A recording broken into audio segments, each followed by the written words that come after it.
Sobat Bepom, gimana nih kabarnya hari ini? Semoga sehat selalu, bahagia, semangat, dan selalu dipenuhi energi positif. Kembali lagi di podcast Markombur dengan saya Tasya Rusadi SKM yang akan menemani di episode kali ini sebagai host. Dan podcast kita kali ini akan membawakan topik yaitu seputar keputusan dan sertifikasi layanan publik. Topik yang sangat penting untuk peningkatan mutu pelayanan kita. Dan tentu saja saya tidak sendiri nih. Sudah hadir bersama kita narasumber yang luar biasa. Ibu Desi Budiarti SPAM APT selaku Ketua Tim Keputusan atau Sertifikasi Layanan Publik. Sebelum kita mulai ngobrolnya, kita buka dulu dengan pantun kayaknya bagus ya. Jalan-jalan ke kota lama, singgah sebentar membeli pita. Cakep. Senang sekali bisa bersama menyambut narasumber hebat kita. Terima kasih. Nah, rasanya sudah tidak sabar ya untuk langsung mendengar dari narasumber kita ini. Untuk itu saya persilakan kepada Ibu Desi yang akan membuka perbincangan kita kali ini. Silakan kepada Ibu Desi. Terima kasih Mbak Tasya sudah dapat mengundang kami ya untuk terkait dengan podcast Markombur ini ya yang merupakan salah satu inovasi ya dari Balai Besar Pemdi Medan untuk bisa menyampaikan kepada masyarakat terkait dengan hal-hal apa aja yang ada atau program kerja apa aja yang ada di Balai Besar Pemdi Medan. Nih karena Mbak Tasya sudah mulai dengan pantun, nih sebaiknya juga kita juga balas dengan pantun nih ya. Nah, saya ada contekannya nih Mbak Tasya. Oke, pergi berlayar menuju seberang. Cakep. Angin sepoi terasa nyaman. Cakep. Terima kasih sudah mengundang. Semoga bincang hari ini penuh kebermanfaatan. Wah, kayaknya udah siap ya suasananya.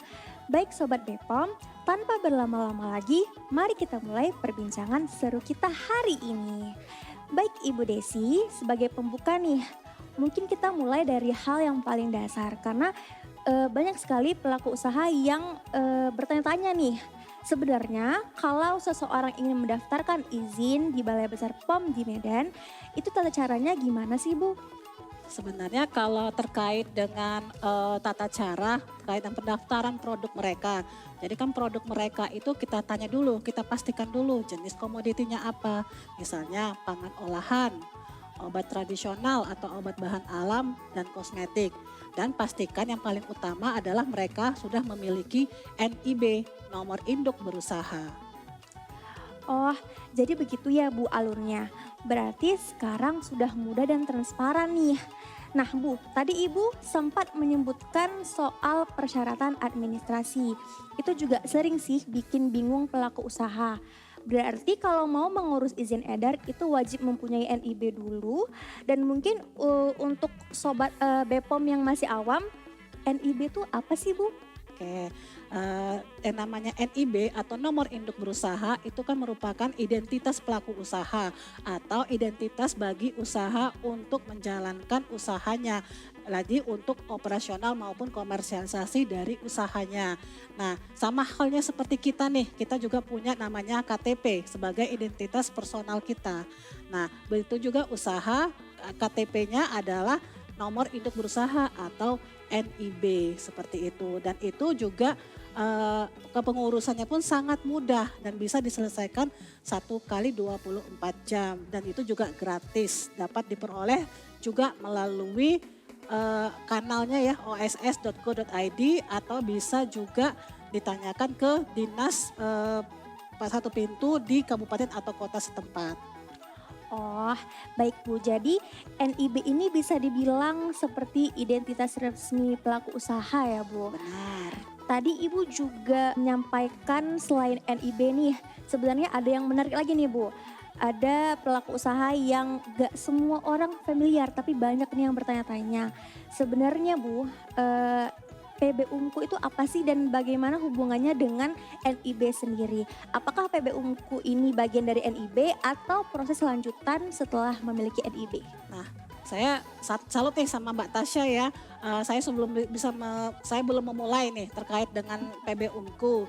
Mbak Tasya sudah lebih tahu nih terkait dengan PB Unku. Bagus ini untuk bagi kaula muda ya yang mau usaha, berarti sudah tahu tahapan-tahapan atau bagian-bagian dari usaha itu sendiri yang ada di OSS. Nah, jadi PB Unku ini sendiri adalah merupakan bagian dari perizinan-perizinan pendukung lainnya bila suatu usaha ingin melakukan operasional. Misal yang kaitannya dengan Badan POM seperti itu bila ingin mendaftarkan produknya.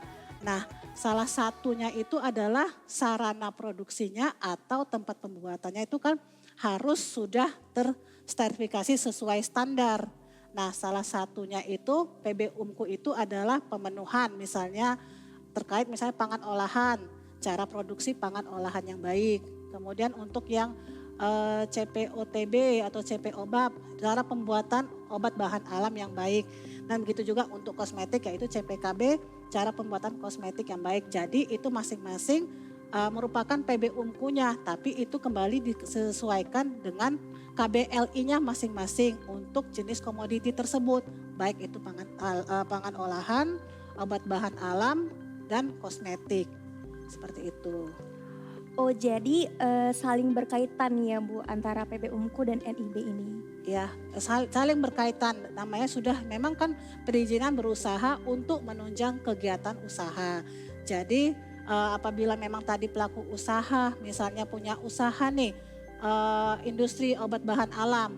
Nah berarti kan ketika dia mengajukan PB Unkunya itu misalnya CPOBAP atau cara pembuatan obat bahan alam yang baik atau cara produksi pangan olahan baik, berarti dia sebelum lanjut ke PB Unku itu harus punya dulu KBLI namanya atau kode baku lapang usaha yang itu merupakan pintu masuk untuk menuju PB Unkunya. Jadi misal kalau di kosmetik maka si pelaku usaha itu pada NIB-nya harus memiliki KBLI misalnya 20232 untuk industri kosmetik untuk manusia atau misalnya untuk obat tradisional atau obat bahan alam adalah 21022 seperti itu.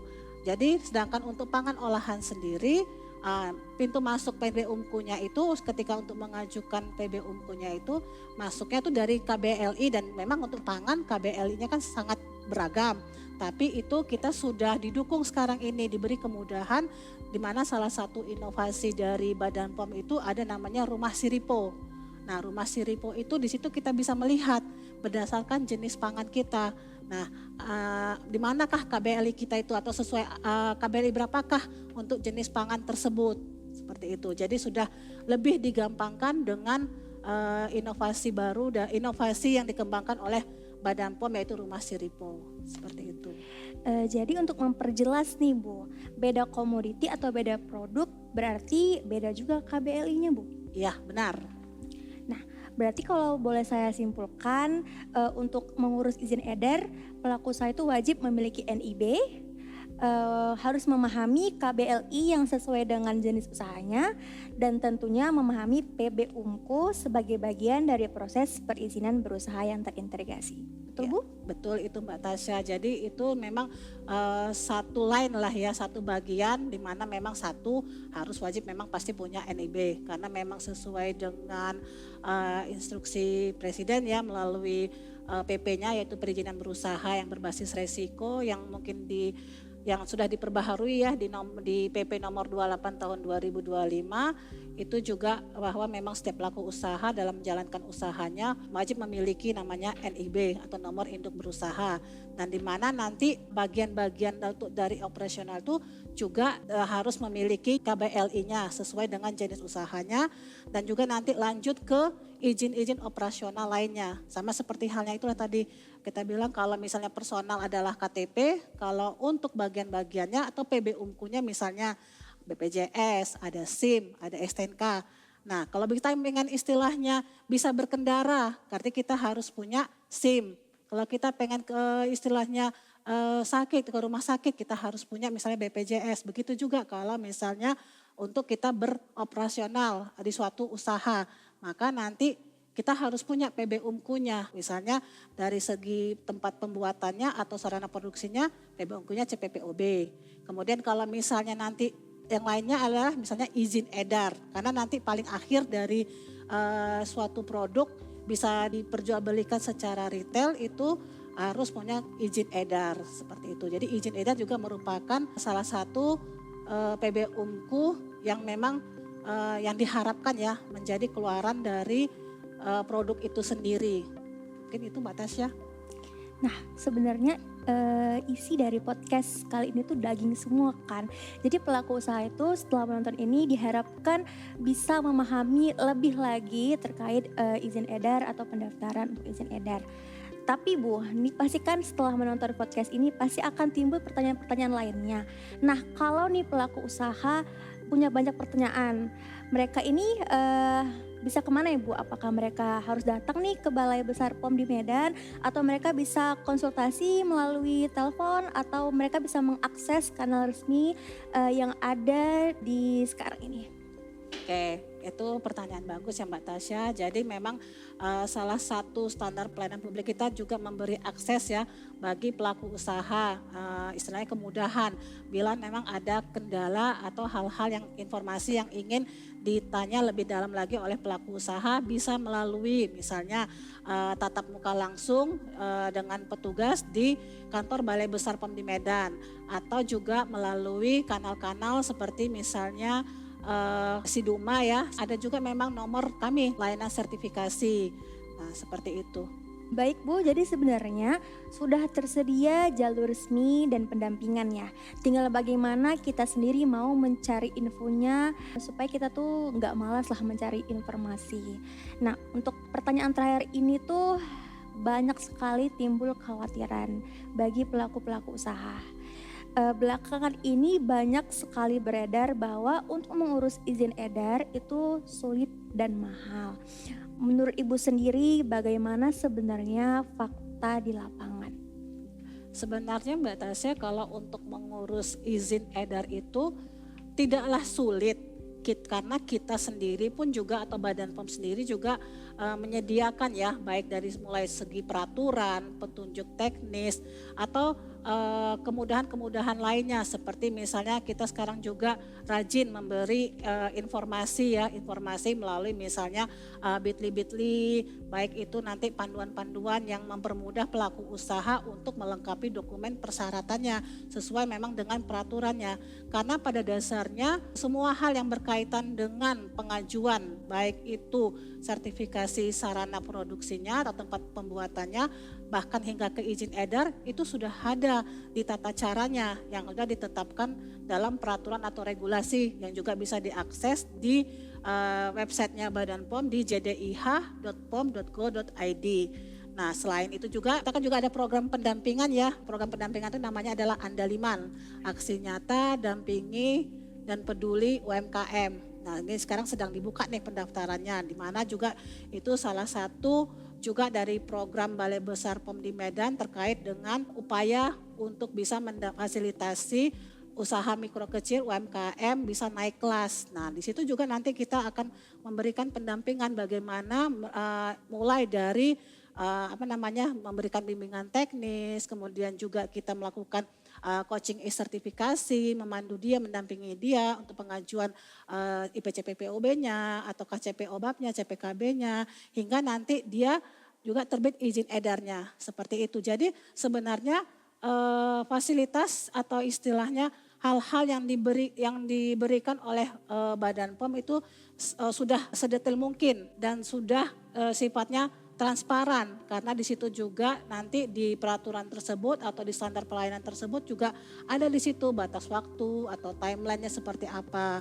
Nah termasuk juga yang dibilang misalnya pun juga mahal, sebenarnya terkait dengan mahal itu kita juga ada PNBP-nya dan itu tercantum dalam peraturan pemerintah atau PP nomor 32 tahun 2017 dan itu jelas pemasukannya ke kas negara. Dan itu memang adalah biaya resmi yang dikeluarkan untuk pengajuan izin edar.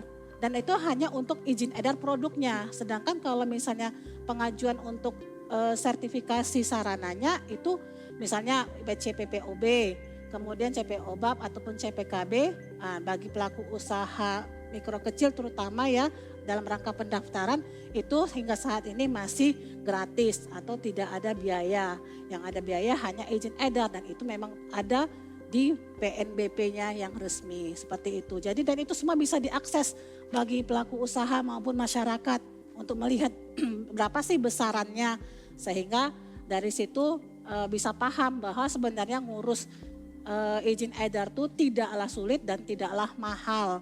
Mungkin seperti itu. Wah, luar biasa sekali penjelasan Ibu Desi hari ini. Jadi untuk Sobat Bepom, untuk saya sendiri, untuk masyarakat, terutama pelaku usaha, semoga informasinya ini menjadikan kita paham bahwa untuk pengurusan ini tidaklah sulit, tidaklah mahal, minim biaya selama kita mengikuti prosedur secara resmi.